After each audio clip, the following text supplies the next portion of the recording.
the way up to perhaps our oldest. Thank you. We're going to move on now to item number 6. This is petitions to be received from the public. Again, if you came in and you want to speak on an item, then we'd ask you to fill out one of these forms and the officer will bring it up. I am going to read this, and we do have a public hearing, which is item number 7, which is relative to the proposed development agreement, the ground lease and capital lease for the downtown development. If you're going to speak on that item, I'd ask you to wait until item number 7. I do have at least one of them up here, so I won't call you now since I think that was, anyway, when I get to your name, I'll put that off until we get to the next item. But I am going to read this. We've given everybody a lot of leeway in terms of being able to express themselves up here, but it seems like every couple of months, people forget what you're coming up here for with petitions from the public. It is not to grandstand. It's not to have a sermon up here. It is to simply petition the council for items that you want them to consider. And that's what this is for. If you'd like to address the council, you need to sign up. Any comments should be directed to the council as a whole and not to individual council members or city staff. It is your opportunity to raise a question or present a request to the council. However, in most cases, council members will not respond to public comments, but may refer the matter to the city manager or staff for follow-up. We do ask that you speak from the podium in a civil, non-argumentative, and respectful manner. Personal attacks which have the potential to disrupt the meeting will not be tolerated, and you will be asked to sit down or removed from the meeting. We will monitor it, give you about 3 minutes, and I'll give you a heads up at 2.5. If your comments are in regard to the subject of public hearing, which I just made comment on, please wait until that item is introduced to speak. At this time, I'd like to call on Anna Lamb, 7 Carr Street. Come up. Then after Anna, it'll be Susan Perry Cole. If you're doing the downtown, I'm going to ask you to wait until number 7, Ms. Cole. So go ahead. I'm sorry, Anna. Hi, I'm Anna Lamb, and I live at 7 Carr Street. I have yet to hear a response from the City Council in regards to my 2 previous petitions to oppose the Atlantic Coast Pipeline. I was upset, though not surprised, to read in the Telegram's article from June 30th entitled "Pipeline Supporters Fight Back" that proponents of the ACP are attempting to silence those of us who oppose it here in Eastern North Carolina by pretending we don't exist. It was quite a slap in the face to read the accusation from the 6 mayors of Garysburg, Smithfield, Roanoke Rapids, 4 Oaks, Pembroke, and Selma that most of the critics of this pipeline do not live in Eastern North Carolina and do not share a stake in our future, the letter states. I was born and raised in Elizabeth City, and now I'm in Rocky Mount. The people who I've spoken with about this pipeline over the past year are also from Eastern North Carolina, from Northampton to Reuben County. It's because of them, and not the political elites in Raleigh and the environmentalist elites from the Piedmont, as the article quotes, that I'm asking you to support us in our region and oppose the pipeline. The only ones who are standing up in support of the pipeline are those who stand to profit from it. Duke and Dominion have bought the support of elected officials from West Virginia to North Carolina, and it makes me wonder what they've offered these 6 mayors to write this letter. Duke and Dominion do not care about Eastern North Carolinians. They don't care if we prosper. They don't care about restoring economic balance. They don't care about providing opportunities to historically disadvantaged counties in the state. They care about one thing: will this pipeline help their bottom line or not? The pipeline is dangerous to our environment. It's dangerous to our health and well-being. It does not offer clean or even cleaner energy. It does not offer us long-term economic benefits, but it does offer higher utility bills due to its ballooning cost. We have to turn our focus on renewable energy. The technology is becoming more advanced and cost-effective every day. The demand is there, the economic benefits and the job prospects are there. You just have to commit to putting us, the people of Rocky Mount and Eastern North Carolina, first, instead of the executives of Duke and Dominion. Eastern North Carolinians can stand up and speak for ourselves, and we're telling you that we don't need natural gas and we don't want this pipeline. Thank you. Thank you, 1713 Natalie Road. And then after her, it'll be Dr. Kim Koo. Good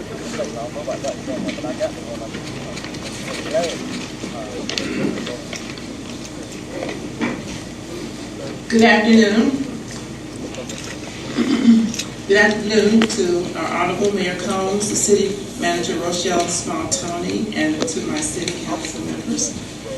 I am the third Vice President of the Rocky Mount branch of the NAACP. My name is Nathlin O. Reed. I live at 1713 Beverly Road. The NAACP was founded in 1909.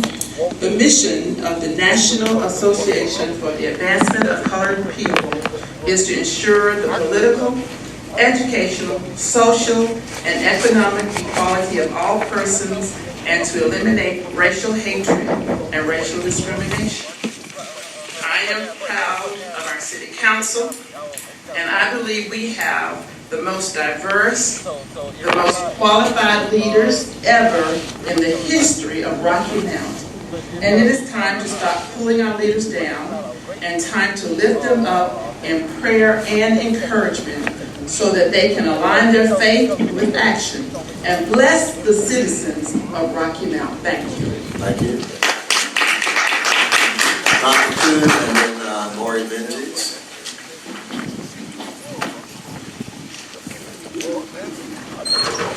Hi, good afternoon.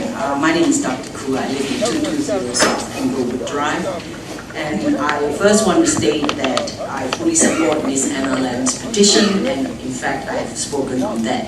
But I'm here for a different matter. I've been here many times, and folks keep mentioning the railroad divide in Rocky Mount. My curiosity on this fact compelled me to look into this little bit of history of our twin counties and remind myself and others of how and why our city was divided. I also learned about the origins of the disparity in wealth stemming from this division. Research credit goes to the Finnish Historical Society, which has done a lot of excellent work into African American history of Edgecombe County. So here goes. After the Civil War, sometime during Reconstruction in 1868, many African Americans from Edgecombe County for the first time were elected to the legislature. A progressive governor at that time, William Woods Holden, enlisted the help of North Carolina militia to protect people of color from the backlash of white supremacists and KKK terror. In 1870, the Conservatives came to power and won a majority in the General Assembly. They proceeded to carry out two actions that changed the face of our twin counties and the state since then. In 1871, a bill was passed moving the Nash-Edgecombe boundary east to the Wilmington and Weldon Railroad track. This divided Edgecombe County towns of Whitakers, Battleboro, Rocky Mount, and Sharpsburg into its current form. This move also weakened the electoral strength of Edgecombe County very much like our current gerrymandering attempt. This divide also took away half of Edgecombe County's tax revenue from the railroad and placed Rocky Mount Mills, Edgecombe County's major industry and top taxpayer, in Nash County. A total of about 11,520 acres of land was taken away from Edgecombe and given to Nash County for an outrageously paltry sum and token sum of $800. The other action, one of infamy in North Carolina's history, was the impeachment of Governor Holden and removal from office in March of 1871. He was the only governor removed from office in North Carolina history, and all because he had the temerity to defend the rights of newly freed slaves from white terrorists. I find his history sobering. What's even more disquieting is that even now, some of our Nash folks getting all hot under the collar with the idea of a little bit of prosperity for our Edgecombe neighbors. Just ponder on what it would mean to correct this historical wrong and move the borders back to its original position. All right. Lori Minges and then Nehemiah Smith.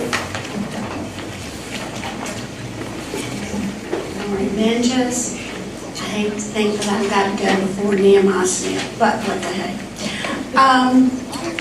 Just like to say that we all need to Again, kind do of... not call out people. That's one of the things that we do not want you doing. I'm sorry, but he's got such a great voice, and I just wanted him. First of all, I'm a retired art teacher from the real Rocky Mount Senior High.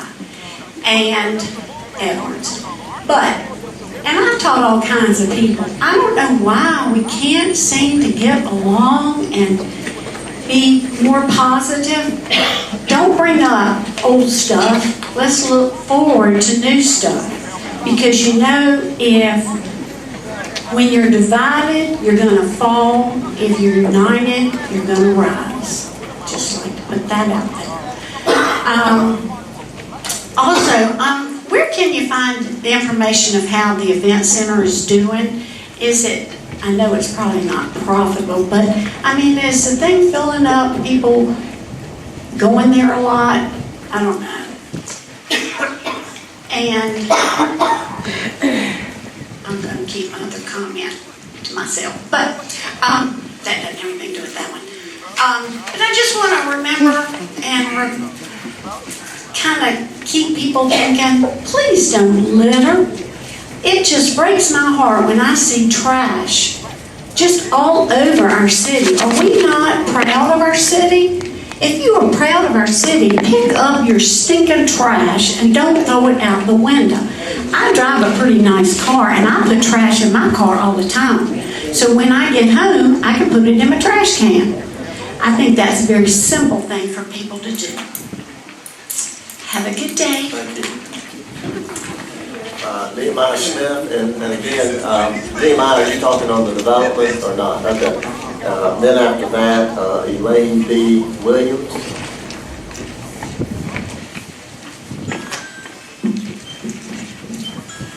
So that's correct.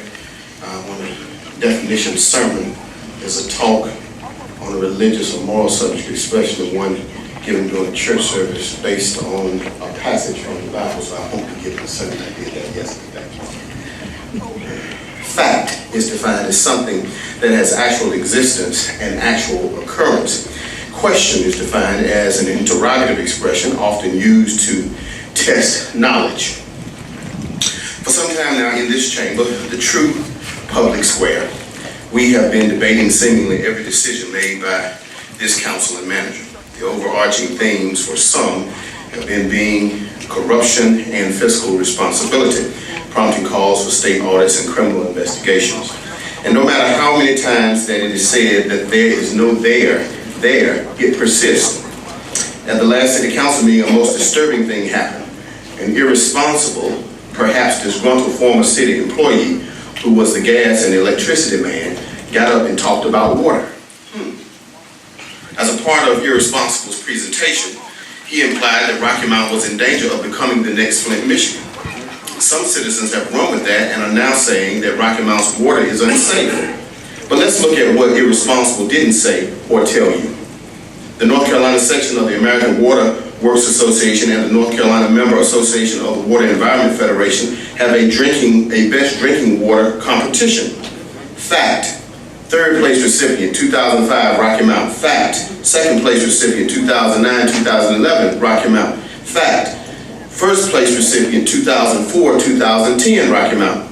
Fact. From 2014 to the present, due to insufficient water treatment, lead leached from water pipes into the drinking water, exposing over 100,000 residents to elevated levels of lead in Flint, Michigan. Look at Rocky Mount's annual drinking water report and see if that's true for us. The council needs to rebuke his irresponsible statements and reassure the citizens that the water in Rocky Mount is safe. Question: fiscal responsibility, corruption? Where were the cries for fiscal responsibility and investigation and corruption when our former city manager, not Charles Penny, was a city manager? Fact: under that administration, corruption ran unchecked for years. 30 seconds. You remember Gary Weeks. He was a guy who worked for the city for decades, who on the citizens' dollar made pig cookers and deer stands using city equipment and ordered resources. He even had a website where he sold deer stands. He and was about to get away with it until members of this council, past and present, said no to the slap on the wrist and retirement he was about to get. I always knew there was a double standard, that what applies to some doesn't always apply to others. That's unfortunate. There's so much more that needs to be talked about and will be at future meetings. Until then, let's keep moving the city forward. Thank you. Thank you. Oh, congratulations. Elaine B. Williams.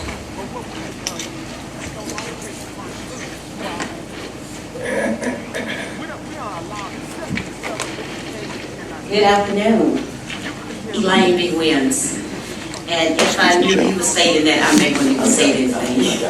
But what I would like to say is that I left here 2 weeks ago, very confused at the statements about the water. And I would love, after that awesome introduction of Ms. James, for maybe she can come and give us an update of our water, the quality of our water, so that this resident will know that we have a good quality drinking water. Because I think he left us confused, and I don't think that needs to be out in the airways without something coming to counteract that. So if you all can pull something together where someone from the water department can come and give us a better understanding of what's going on with our water system. Thank you. All right. That's all I've got here. Now, Ms. Cole, you are going to talk on the downtown development, is that correct? All right, so we're going to move on. We're going to close the petitions from the public at this point in time. Mayor, can we really get a report on our water system so to put our citizen at rest on our water system? The answer is yes. Yeah, absolutely. Yeah. Very proudly to provide that report to the citizens. I have a comment, please. I think the remarks that were made in that meeting had to do with infrastructure needs. It had to do with allocation of money, whether it should go to one project or say to our accumulation of infrastructure needs. Rocky Mount, like many other cities in the entire country, not just the state of North Carolina, has old infrastructure, right? It's been a long time since those pipes and conduits and ducts and so forth were put in under our city. And some of that was put in before it was actually even a city. It was put in by the developers that were developing that land downtown. And a lot of that is in need of replacement. But that had nothing to do with the quality of the drinking water. And that's where I think the confusion has come in. And I will look forward to city staff providing what the citizens are asking for. It's not what he said. All right. We are, any other council members? No, I do not disagree with Councilwoman Miller. The problem came with who made the presentation coming from a perspective of perhaps authority because of past job that he held here. And he did make a direct inference. Yes, he did. Between Rocky Mount and Flint. In Flint, Michigan, he that did. was intentional, and it was spoken in the public arena, and we do need to clarify. Read it back Thank you, Ms. directly. Williams, for Read asking the record back. clarification. And thank you, Mr. Smith, for commenting about it. Thank you. Okay, any other council members? We're going to close the public petition part of the meeting, and this time we're going to move on to item number 7. This is a public hearing relative to the proposed agreement, ground lease and capital lease for the downtown development. The only thing we're doing today is receiving public comment, and that's the recommended action. And I'm going to call on Ms. Cole first to come up, and then after that, if anyone would like to speak on this item, we'd ask you to come forward. And again, limit your remarks to 3 minutes or less.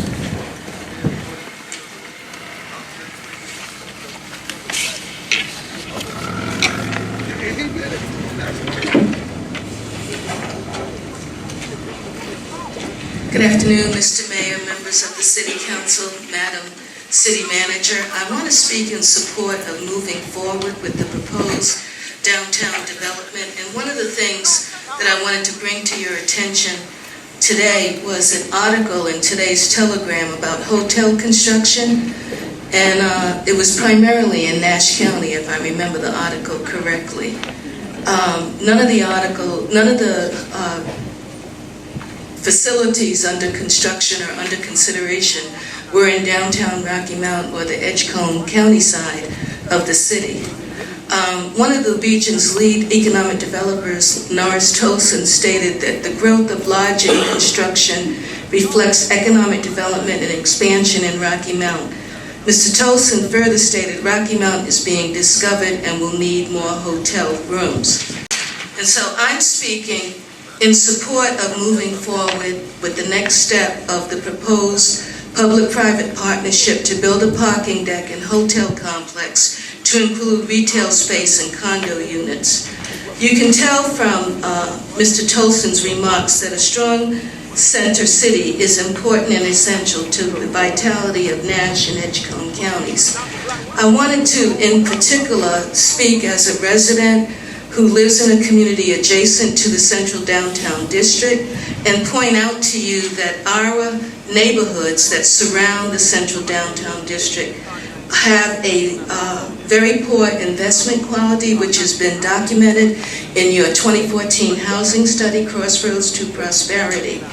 And I want to say that this proposed development that is on the table now has promise of helping to attract additional investment, not just in the central downtown corridor, but in these neighborhoods, which, by the way, right now are marred by blight, vacancy, and abandoned property. And for too long, these conditions have not been addressed by the city. And with this investment, we can begin to launch another initiative to bring investment not just to the downtown central district, but to these neighborhoods that are adjacent to the downtown corridor. Thank you very much. Thank you. This is a public hearing, so does anyone else like to speak on that matter? This matter? Come on.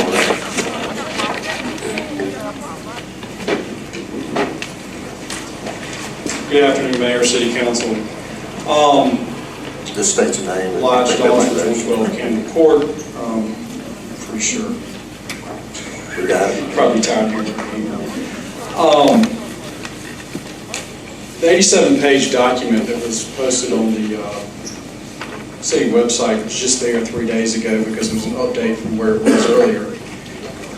You're asking the public for public input on the incomplete document that's just a draft. This should not be discussed until we all have the documents and they're final. This is bad for the citizens and taxpayers of Rocky Mount. In reference to the hotels that were in the Rocky Mount Telegram, I do believe that they all are due to private investment by private investors that have no tax dollars involved. So there is a difference there. And I happen to be a citizen taxpayer and adjacent to the downtown central district, a business owner with 2 businesses in neighborhoods that could be updated and wish they would be updated, and in some cases private enterprise has gone in there. So as it sits, I oppose this. Thank you. Any other member of the public like to speak on this item? My name is Dr. Koo and I live in 220 South Angle Drive. I just want to briefly state that I totally support Ms. Sue Perry-Cole in stating that City Council should move forward. One of the things that really upsets me a lot is what I consider to be a divided city in which there's a very, very poor side and then there's a pretty rich side, and the disparity screams at me every single day. And on the rich side, you see hotels that's continually being built, and you see shops where Edgecombe County people come to the shops and they pay taxes to Nash County for the sale and everything that they bought. And then meanwhile, there are no hotels on the Edgecombe side of the city, there are no high schools, and this is very distressing because isn't it part of our biblical teaching that we should be uplifting those that are in need of being uplifted? So I'm just kind of really want to point out that every day this disparity in wealth and in opportunities for people on the other side is extremely upsetting. Thank you. Thank you. Any other member of the public like to speak on this item? And again, I just want to make sure that you're speaking on this downtown development agreement. And state your name, address. Like the Fitness Center, I think y'all should make that free because we need more community centers. It's like frictions, and we only got one community center in Rocky Mount, that's down the south. All right, I'm going to stop you. This is about the proposed development downtown. With people 18, look at the residents and the jobs available. The residents is way before the jobs available, so where the people who live at who can't get a job in Rocky Mount. So we need some kind of subsidized housing to fit people, not just mothers, single mothers, like that we need for everybody. Okay, thank you, sir. Again, I just want to make sure you're talking about the downtown development agreement that we're looking at, the public hearing tonight. I'm Tramika Lancaster. I'm all for the parking development for the event center. The event center will eventually need one parking space anyway. The center isn't doing well right now, but hopefully with some accountability, open mind, and positive solution, that it will go for them. I failed to attend these meetings lately because at the end of the day, it doesn't affect my community in a positive way. It's been over 30 years that we needed to be improved. Y'all are doing a good job of the positive changes that's going on, but we have a lot of steps to go. We just need to do more with the inner city, and this parking development will help. The community center will help.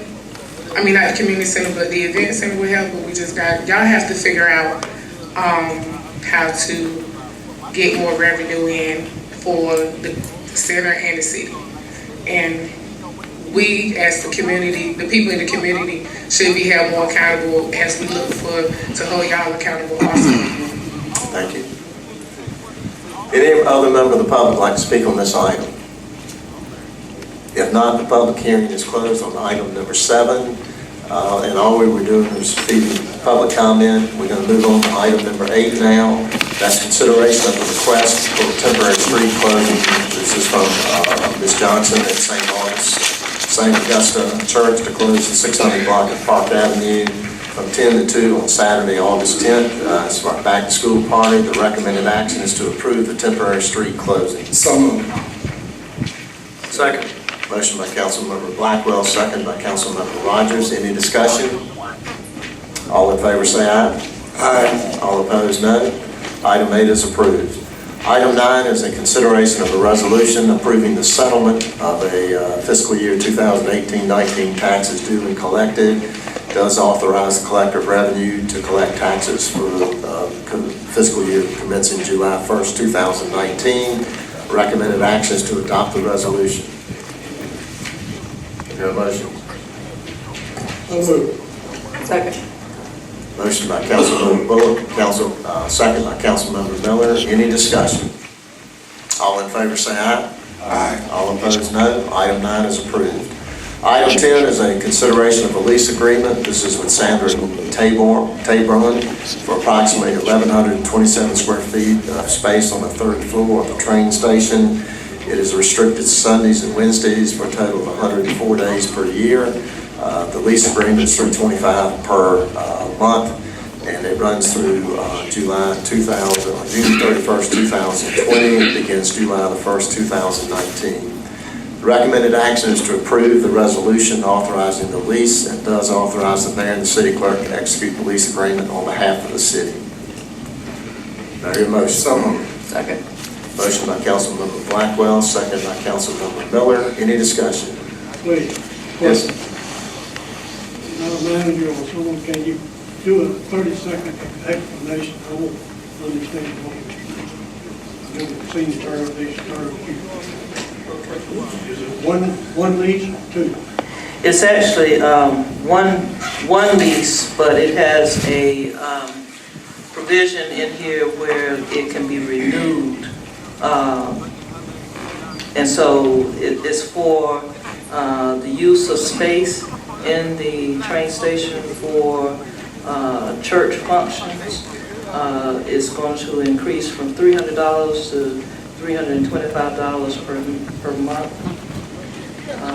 I think this facility has been there for a while, so it's not the first of a lease for this particular entity.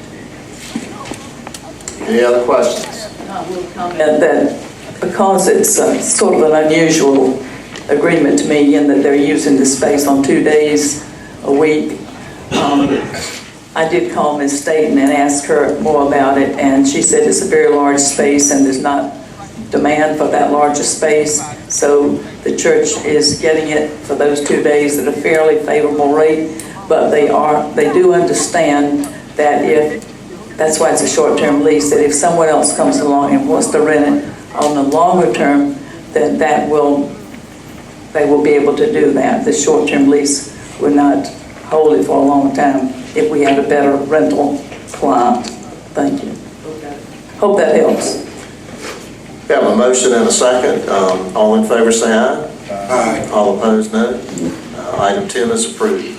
Item 11 is consideration of the following transit grants. One is a statewide capital grant program. This is for bus and bus facility grant agreement from the North Carolina Department of Transportation. It does assist in funding and replacement of 10 paratransit vehicles. Item B, again, is transit grant. It has to do with the rural operating assistance grant. It will fund a portion of the Tone River Transit Rural General Public Transportation Program and evening shuttle. The recommended action is to approve the grant agreements and authorize the mayor and the city clerk to execute all required documentation and certifications. So moved. Motion by Councilmember Miller, second by Councilmember Joyner, or Rogers, which? Joyner, okay. Any discussion? All in favor say aye. Aye. All opposed, no. Item 11 is approved. Item 12 is a consideration of the change order, number 2, relative to the CSX mainline utility relocation. Has to do with water and sewer. There's a change order number 2 from Ed Braswell and Son, and B, for fiscal year 2019-20 budget ordinance amendment, which appropriates additional funds for the project. The recommended action is to approve the change order, authorize the mayor and city clerk to execute the same on behalf of the city, and adopt the ordinance. So moved. Motion by Councilmember Blackwell, second by Councilmember Joyner. Is there any discussion? Mayor, I'll ask a question. It says we've got adequate funding in the fund balances to cover this overrun, and I guess I would ask the manager, Yes. is it fair to say then that the breakdown of the fund balances are such that we have contingency specifically to deal with items like this? Yes, sir. Our fund balances Asking the are, question clearly. yes, they're very strong. That's what they're for. That's Building exactly right. reserves to handle unanticipated items like this. Exactly, and there's a portion of this budget that we anticipate being reimbursed for by CSX to bring the total project cost down to $1.2 million. Thank you. We have a motion and a second. Any other discussion? All in favor say aye. Aye. All opposed, no. Item 12 is approved. Item 13 is consideration of the following bids. One is a single stream recycling. It's the Sunoco recycling. B are some water purification chemicals. I'm not going to go through all those. I probably can't pronounce all of them anyway, but there's a bunch of them. And C, the cleaning, litter, trash removal for city parks. It's including Widmark, 16 shelters, 3-year contract for precision professional landscaping and lawn care. And then there's an item D on the back, which is a water meter term contract. This is award to National Meter Automation. And the purchase is proposed to be made in accordance with North Carolina general statutes, and the bidder is approved as a sole source provider based on standardization or compatibility. The recommended action is to 1, award the bids as recommended, 2, authorize the mayor and the city clerk to execute the bid contracts as appropriate on behalf of the city, and 3, authorize the purchasing division to issue purchase orders as appropriate in accordance with the council's award. Do I hear a motion? So moved. Motion by Councilmember Rogers, second by Councilmember Joyner. Any discussion? I would just make a comment that item B is somewhat in direct connection to the earlier conversation about the water purity of the city. So we spend a lot of money trying to do that, and we've gotten a lot of awards because of the efforts to keep the water clean. Good comment. Any other comments, discussion? All in favor say aye. Aye. All opposed, no. Item 13 is approved, all of the items. Item 14 is the consideration of canceling or rescheduling the committee to hold work session and regular council meeting that was scheduled for August 12th, 2019. It does conflict with an annual conference with Electric Cities. So again, leave this up to the council. We're going to cancel it or reschedule it. In talking with the city manager and I understand that there are not pressing items on the agenda, so we can skip that meeting. All right, we have a motion. Is that a second? Second. All in favor, say aye. Motion 14 is approved to cancel the August, first meeting in August. Okay. We do have a closed session, but I do want to clarify an item that we tabled earlier. I think we have already approved that item. We are just simply approving or not approving the minutes that were from that meeting. We actually approved that in an open council meeting. So again, that has already been approved.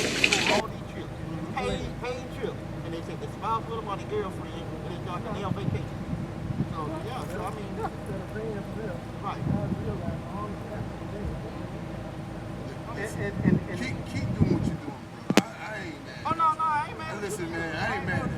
But I'm not like, my thing is, I like her. I like her. Good guy. I consider her, Terry. I consider him. All right now. Just left. So, I hold him to high regard. I think he's a good guy. But I need him to understand. And I want him to understand that from the beginning. And once you decide to make that step into the public sphere, your life becomes an open book. It's an open book. You can no longer decide what you want people to read. People have the opportunity to read everything. And it's up to you. Then guess what it is. Then what you have to do is you have to tell your own story. That's one of the first